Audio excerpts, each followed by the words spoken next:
Ya, salam para pemirsa dimanapun Anda berada. Selamat pagi, siang, sore, malam.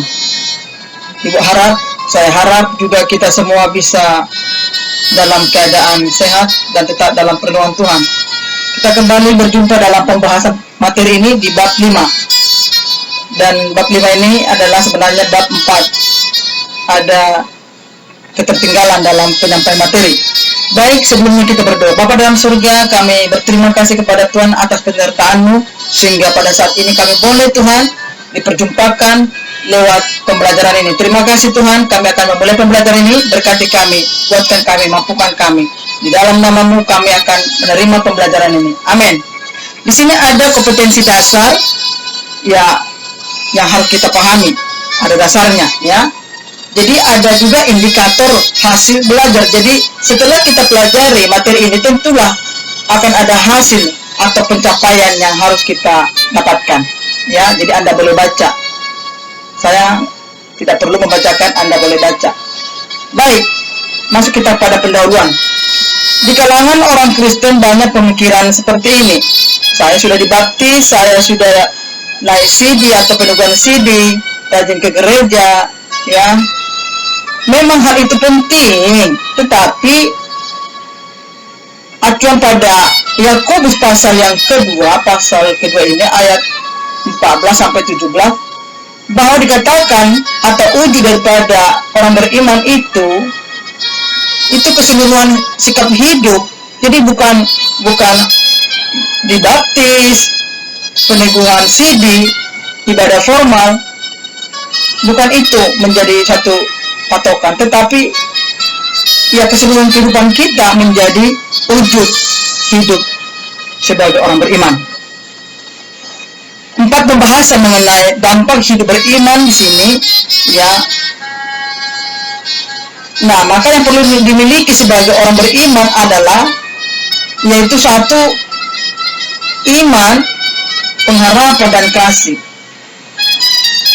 Namun yang terutama dari hal ini sebagai orang beriman, dari baik itu pengharapan, iman dan kasih, yang terutama adalah kasih, karena dikatakan kasih akan banyak menutupi pelanggaran.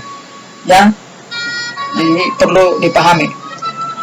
Kita akan masuk dan memahami makna iman dan pengharapan. Nah, ada 3 di sini. Yang pertama, apa arti berpengharapan? Yang pertama, percaya pada janji Allah bagi umatnya. Yang kedua, memiliki kerinduan untuk mempelajari serta memahami kehendaknya dalam hidup manusia. Yang ketiga, taat pada kehendaknya serta menyerahkan hidup sepenuhnya dalam kedaulatan Allah. Nah, kita akan masuk pembahasan pertama, percaya pada janji Allah. Orang Kristen membangun imannya berdasarkan janji.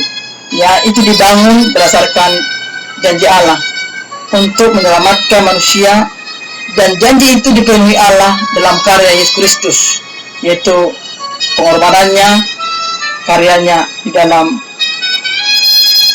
penyalibannya di kayu salib. Maka dengan ini kita boleh lihat sebagai satu contoh tokoh Abraham. Dia menjadi orang percaya dan dia yakin akan janji Allah untuk kehidupannya. Ya, Abraham tidak pernah meragukan janji Allah dalam hidupnya. Allah tepat waktu untuk menjawab janji-janjinya kepada Abraham. Kita akan belajar dari hal ini. Yang kedua, memiliki kerinduan untuk mempelajari serta memahami kehendak Allah. Ya, sebagai orang Kristen, ya, yang harus dilakukan adalah bergaul dengan Allah, memiliki kerinduan untuk mempelajari kehendak Allah dalam hidupnya. Lewat seperti apa? Ya, membaca Alkitab dengan teratur, berdoa, ya, berkomunitas atau ada dalam komunitas yang hidup, yaitu ibadah. Karena sistem ibadah saat ini adalah live streaming, ikuti aja, karena seperti itulah akan menumbuhkan keimanan kita. Nah, kerinduan kita apabila seperti itu, maka saya terlalu yakin bahwa iman kita akan mendalam.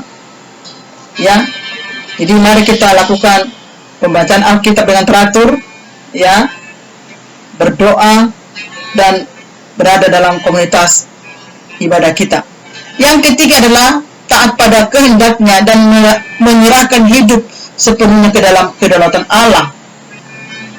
Orang beriman hidup menurut perintah Allah. Nah, sebagai ciri khas orang beriman itu adalah taat kepada perintah Allah. Karena apa? Karena manusia itu cenderung hidup menurut keinginan dagingnya.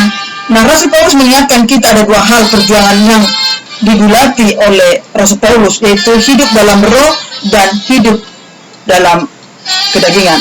Nah, kalau kita mengingini atau hidup dalam daging, maka identik kita akan jatuh ke dalam dosa. Tetapi kalau kita hidup dalam roh, akan dipimpin roh itu untuk hidup dalam kebenaran. Ya, jelas sekali di sini dipaparkan. Arti menyerahkan hidup dalam kedaulatan Allah adalah manusia tidak lagi berkuasa atas dirinya. Allah lah yang berkuasa atas kehidupan kita. Allah lah yang memerintah dalam hidup kita. Ya, biarkan Tuhan yang berdaulat dan bertata dalam hidup kita. Biarkan Dia yang akan mengendalikan kehidupan kita. Saya percaya kita akan berkemenangan. Nah, tentunya kalau kita sudah bertumbuh keimanan kita, ya, lewat pembacaan firman Tuhan, lewat kita mengikuti persekutuan, lewat kita mengikuti pembelajaran, maka keimanan kita akan ada. Tentulah hal ini bisa menghasilkan buah. Maka dalam hal ini, dalam Galatia 5 ayat 20-23a, menghasilkan buah. Ini tuntutan sebagai orang beriman. Karena sudah memiliki pengetahuan. Maka kitab Roma 10 ayat 17 ini jelas sekali. Ya, iman itu akan tumbuh pendengaran dengan pendengaran firman Allah. Dari sini juga kita akan memiliki pengetahuan. Maka kalau kita sudah memiliki pengetahuan, tentulah dapat menghasilkan buah dalam Galatia 5:22-23a. Ya. Dan juga hal ini juga dipaparkan sebagai orang beriman, maknanya kita tidak perlu khawatir. Ya. Percayakan saja kehidupan kita kepada Tuhan, Tuhan akan melihara. Ini seluruh ayatnya dibaca, ya. Hal ini iman bertumbuh makin kuat, dipupuk, diterapkan. Maka kita harus memupukkan iman kita melalui perenungan firman Tuhan, ibadah, bisa pagi, ya, tidak bisa bersama-sama, ya, mungkin kamu sendirilah, ya, karena berbagai kesibukan orang tua nggak bisa sama-sama untuk bisa pagi, ibadah pagi. Jadi Anda sendiri yang ambil sikap. Maka lewat itu imanmu akan bertumbuh dan mampu menghasilkan buah. Ya, ayat-ayat ini dibacakan, ini berkaitan dengan kehidupan iman yang bertumbuh, ya. Menurut Alkitab, iman tidak berfungsi di dalam pikiran kita, tetapi di dalam hati kita. Mengenai hal ini, Rasul Paulus menuliskan kepada kita, ya, memberikan peringatan kepada kita dalam Roma 10 ayat 10. Karena dengan hati orang percaya dan dibenarkan, dan orang mengaku akan diselamatkan, ya.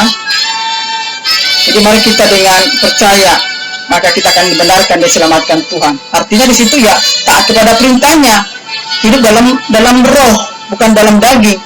Markus 11 ayat 23, ya. Barang siapa berkata kepadaku, ini tentang iman, karena sudah memiliki pengetahuan dan iman yang dalam, maka hal ini akan terjadi tentang perkara iman. Markus 11 ayat 23. Jadi hal ini penting sekali kita pahami supaya kita sungguh-sungguh, ya, sebagai orang percaya, sebagai orang beriman, ya, mampu berkata-kata dan ucapan kita itu adalah iman. Ya, apa yang kita ucapkan disertai dengan iman, maka terjadilah itu. Hal ini kepada kelas 8 pertemuan kita akhiri, dan kita akan berjumpa di pertemuan berikutnya, yaitu pertemuan 2 tentang materi ini juga. Baik, kita akan berdoa. Bapa dalam surga, terima kasih buat pertemuan ini. Oleh karena anugerah-Mu kami sudah sebagian mempelajari bab 5 ini. Berkati kami supaya kami bisa lebih dalam lagi memahami akan materi ini. Tolong kami Tuhan, khususnya peserta atau siapapun yang mendengarkan materi ini, sama-sama kami bisa mempelajari dan tentunya kami akan memiliki pengalaman. Terima kasih Tuhan, terpujilah nama-Mu.